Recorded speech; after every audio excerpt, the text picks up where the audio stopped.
Զրուցում ենք Համերաշխություն կուսակցության նախագահ Սարգիս Ավետիսյանի հետ։ Պարոն Ավետիսյան, կխնդրեմ այսօրվա մեր քաղաքական իրավիճակը մեկնաբանեք։ Այսօր ի վերջո մեր խորհրդարանական ուժերը գնում են իմպիչմենտի եւ դա իսկապես ստացվելու է, թե այնուամենայնիվ այսպես բոլորս պատրաստվում ենք հերթական խորհրդարանական ընտրություններին։ Ավելի շատ երկրորդն է, որտեվ ես ոնց հասկանում եմ,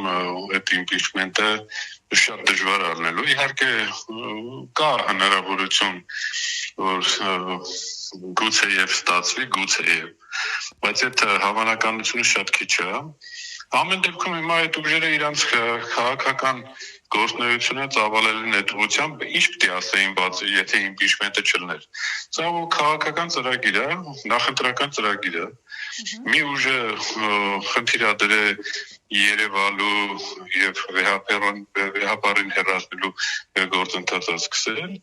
Այն մյուսն էլ իմպիչմենտի գործընթացը։ Հիմա մնում է երրորդը, տեսնենք երրորդը ինչ կասի եւ բնականաբար կամ նաեւ ավելի լուրջ բաներ, ծրագրեր, որոնք այդ ուժերին ձեռնատու չի, որ այդ լուրջ ծրագրերը Երևան, բայց շատ մոտ ապագայում այդ լուրջ ծրագրերն էլ Երևան։ Լուրջ ծրագրեր ասելով ինչի նկատի ունեք։ Լուրջ ծրագրեր Հայաստանը իրավիճակից հանելու եւ ընդհանուր հայությանը միավորելու, միախմբելու մի գաղափարի տակ։ Ես դες կարամ ուղղակի նախնական ասել, բայց չեմ կարող բացել։ Կա լարմաս ծրագիրը, որը շատ մեծ թափով գնում է առաջ։ Կգա ժամանակը ես այդ մասին խոսեմ, գուցեև ձեր մոտ առաջինը խոսեմ։ Պարոն Ավետիսյան, այսինքն ստացվում է նախապես իմանալով, որ իմպիչմենտը որևէ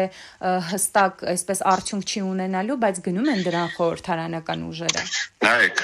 քաղաքականության մեջ այսպիսի բան կա, էլի, նույն գործընթացը, process-ը շատ ավելի կարևոր է որոշ դեպքերում, քան վերջնական արդյունքը։ Հիմա վերջնական արդյունքը ոչ ոք չգիտի ինչ կարա լինի, չէ՞, ամեն ինչ կարա լինի։ Ուրեմն այդ թողենք հլը, բայց գործընթացը, որի շուրջ համախմբվում են, միաբանվում են, ծրագրեր են առաջ քաշում, այդ արդեն քաղաքական process է։